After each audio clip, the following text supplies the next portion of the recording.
Greetings and felicitations. Okay, here comes the first round. Boom. And Jeez, that was just boom. unnecessary. You kidding me? You can't be out of range? What?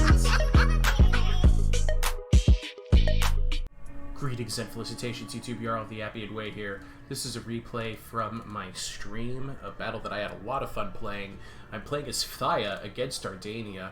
Classic matchup of the two OG OP factions in this game. Only instead of me playing Dardania, I'm playing as Phthia this time. My Phthian build includes a couple of young spears, just a pair of them, with 2 XP chevrons each, 2 of the spear fighting Myrmidons, 3 renowned Phthian spears. I also have an archer trickster hero on foot, and then I've got a pair of reinforced chariots, centaur champions, 2 savage centaur warriors. You'll see a lot of people playing competitive bring these 5 units if they can, and that's something both Phthia and Dardania can do. And sure enough, Dardania has brought the same thing. It's also brought 4 Dardanian rabbles, 1 of the renowned Dardanian sworn fighters, 4 heavy Anatolian swords, 1 Dardanian defender. This is a really solid pick to make with Dardania. You can bring 5 heavy infantry units in the 4400 rule sets. So to get things kicked off, I decided I was going to have my young spears charge the Dardanian rabble. We're both racing for control of this hill. My young spears are going to get completely punished for that decision, and so are some of my Myrmidons here as well. It was a little bit awkward as I came up here to take this hill, and he was quick to pounce on me with his heavy Trojan chariots, and already the battle was looking very bad for me. Very bad. His archer skirmisher hero is out here. He's got opportunities to get shots off of the spear fighting Myrmidons because of the terrain, and sure enough, bam, huge hit. There goes 2 right there with that bow.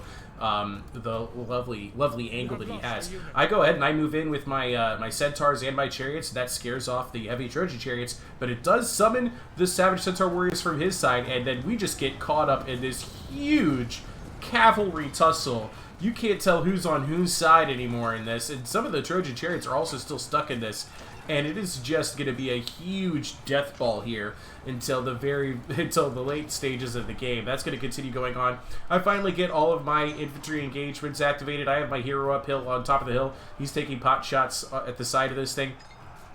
And you got to check out this spearfighting Myrmidon here. They're just going to turtle up right here and tank out all of this damage. I put all of my spear fighters in turtle mode because I kind of realized Dardania is not going to bring very many skirmishers other than the archer skirmisher hero, and you can't block the archer skirmisher hero's shots anyway with shields, so why bother? I go ahead and I try and pull a couple of units out of this death ball, and it still just prompts his centaurs to keep their advantage, keep attacking. But I also make this pivotal decision. I get one of my chariots out of there, and I just go ham. I go straight for the infantry, even the heavy infantry. Everybody's engaged, everybody's kind of blobbed up, and this chariot here, honestly, even though it's not going to get the most kills in this battle, this is definitely my MVP for this match. I get hits in on as many infantry units as I can. I'm just carving my way through as much of the infantry as possible.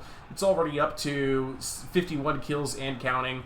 And miraculously, even though I am outnumbered out here on the hill and he has the better units with the heavy Trojan chariots, I get the advantage here. I think RN Jesus was just on my side, and I start turning this battle.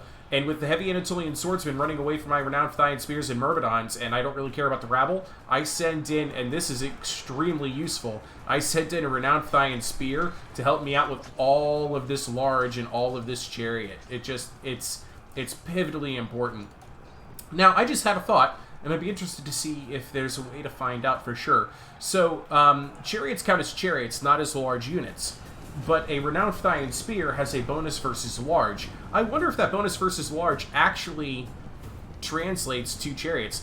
In the meantime, absolutely obliterated those 2 heavy Trojan chariots, and being that they're as close to the white line as they are, they're actually going to rout right off the field, and they're not going to come back, and that is huge for me, even though I'm still having a lot of trouble with my centaurs in particular.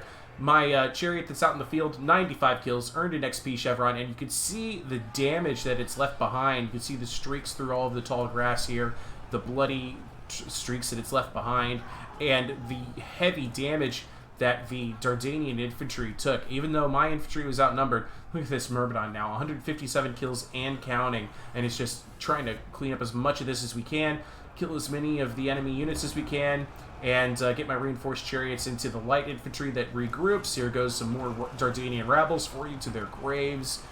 Honestly, it was being able to get this reinforced chariot out of this death ball. Look at this carnage. That made all the difference for me in the end. My hero's trying to get some triple shots off. That one hardly successful against that heavy Anatolian swords. And I rout the centaurs. Rather than worry about chasing them off the field, I'm going to try and use my speed advantage to catch this archer skirmisher hero. Trying to also chase it with a spear-fighting Myrmidon. If I can get a hold of this hero, maybe I can turn this around. I'm just going to relentlessly pursue. I've got speed 77, and what is this? This is a speed, yes, 77 for my heavy cavalry, but that's not enough to catch the chariot mount. He's going to roll out of here with a speed of 80, and I'm just going to continue to pursue with my cavalry as best I can. I also have my chariots engaged out here too. Going to go ahead and chase off some of this cavalry, or some of that infantry. Meanwhile, out here in the cavalry field, I noticed since our champions are regrouped, I'm going to try and get a quick, cheeky charge in. He reacts, and he's also going to pull in his 2 Savage Centaur warriors. They're going to defeat my Savage Centaur warriors handily, especially, I mean, honestly, the Centaur champions could probably do it on their own. That's going to break and rout and probably also shatter my Savage Centaur warriors. Kaput. They're gone. This hero is still trying to take advantage of things. I'm trying to get my Archer Trickster out here. Maybe I could cause some triple shot KO damage into these Centaur champions, but I don't have the rage quite yet. I just have to take regular shots, because that's pretty much all that's left for my opponent. His infantry KO'd, and I'm still chasing this hero, and the hero's also trying to get out here to help out his cavalry. I get this young spear out here, as he's going to try desperately to get involved. Deal a little bit of damage. My young spears somehow with 35 kills on this unit. They deal what damage they were going to do, and then they get out of here. But my centaurs chasing his chariot, he just pulled my centaurs into his centaurs so that he could free up his archer skirmisher hero. How awesome is that? I try to get off a triple shot here, point blank range, and of course arcs over for some reason. It only kills 2 of them. He takes another shot, drops another one from a regular arrow. Apparently one of his own centaurs, yep, this one right here, was in the way, so he had to arc the shot over the heads. But with that shot right there, he shatters the Centaur champions, and there's really not much left for my opponent.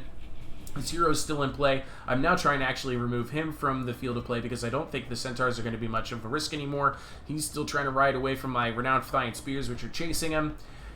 And there's still a Savage Centaur warrior in here that's still in it. I'm going to go ahead and charge him with mine and my Centaur champions. He's going to go ahead and kill a couple of my horses that are still in the field. Homer's calling the battle, though, saying that there's not really much left that the enemy can do. That spear-fighting Myrmidon now picked up another 100 kills just pursuing all of these infantry into the tree line.